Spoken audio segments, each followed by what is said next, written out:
ഇന്ന് ഗുരുവായൂർ ഏകാദശിയാണല്ലോ. അപ്പം ഇന്ന് നേരത്തെ നീച്ച് കുളിയൊക്കെ കഴിഞ്ഞ് വേഗം വിളക്ക് വെച്ച് നാമം ചൊല്ലാനിരുന്നു. നാമം ചൊല്ലൽ കഴിഞ്ഞിട്ട് വേണം അമ്പലത്തിൽ പോവാൻ. അപ്പോൾ വേഗം നാമം ചൊല്ലാനിരുന്ന് നാമം ചൊല്ലൽ കഴിഞ്ഞപ്പോൾ ഞാൻ വേഗം അമ്പലത്തിൽ പോയി വന്ന ശേഷം പുറത്തേക്കൊന്ന് ഇറങ്ങിയതാ. ഇന്നലെ ആ മരമെട്ടിലൊക്കെ കഴിഞ്ഞ ശേഷമേ ഒന്ന് പുറത്തേക്ക് നോക്കുക ഒന്ന് പോവുക ഒന്നും ചെയ്തിട്ടില്ല. കുറേ പണികൾ ബാക്കി കിടക്കുന്നുണ്ട്. പക്ഷെ അതിനൊന്നും ഇപ്പം രാവിലെ നേരമില്ല.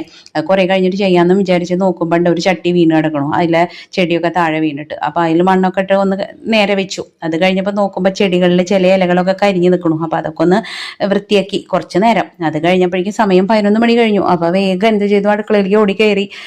ഉച്ചയാകുമ്പോഴേക്കും ഭക്ഷണം ആവണ്ടേ. എനിക്കും കുഞ്ഞുനൊക്കെ ഏകദേശിയാണ്, പക്ഷെ സ്വന്തമായിട്ട് ഭക്ഷണം കൊടുക്കണ്ടേ. അപ്പം ഞാൻ വേഗം ചോറ് വെച്ച് കഴിഞ്ഞ ശേഷം രണ്ടാമത് എന്താ ഉണ്ടാക്കാന്ന് നോക്കിയപ്പോൾ എന്നാൽ കയ്പ്പയ്ക്ക ഇരിക്കുന്നുണ്ട്. അപ്പം കയ്പ്പയ്ക്ക വറക്കാമെന്ന് വിചാരിച്ച് വേഗം കയ്പ്പയ്ക്കൊക്കെ ഉള്ളത് അരിഞ്ഞ് വെച്ച് അതിലേക്ക് മുളകും മഞ്ഞൾപ്പൊടി ഉപ്പൊക്കെ ഇട്ട് ഇത്തിരി കോൺഫ്ലോർ ഇടും കേട്ടോ. പിന്നെ കുറച്ച് നാരങ്ങ നീരും പിഴിയും.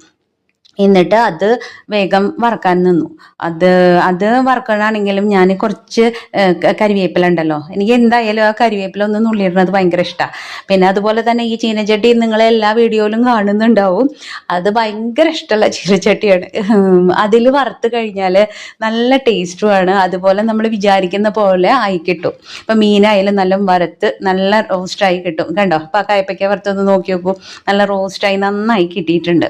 എന്നാൽ സ്വന്തമായിട്ടിനോട് കഴിച്ചോളാം എന്ന് പറയാൻ വേണ്ടിയിട്ട് പോയി നോക്കുമ്പോൾ അച്ഛനും പേരക്കുട്ടികളും ഭയങ്കര കളിയാണ്. നേരായി എടുത്ത് കഴിച്ചോളൂ, ഞാൻ ഒന്ന് ബാങ്കിൽ പോയിട്ട് വരട്ടെ, ഊണ് കഴിക്കാറാകുമ്പോഴേക്കും പരമാവധി എത്താൻ നോക്കാം, എന്തായാലും എടുത്ത് കഴിച്ചോളൂ കേട്ടോ എന്നും പറഞ്ഞിട്ട് ഞാൻ വേഗം റെഡിയായിട്ട് ബാങ്കിലേക്ക് പോകാനായിട്ട് ഇറങ്ങി.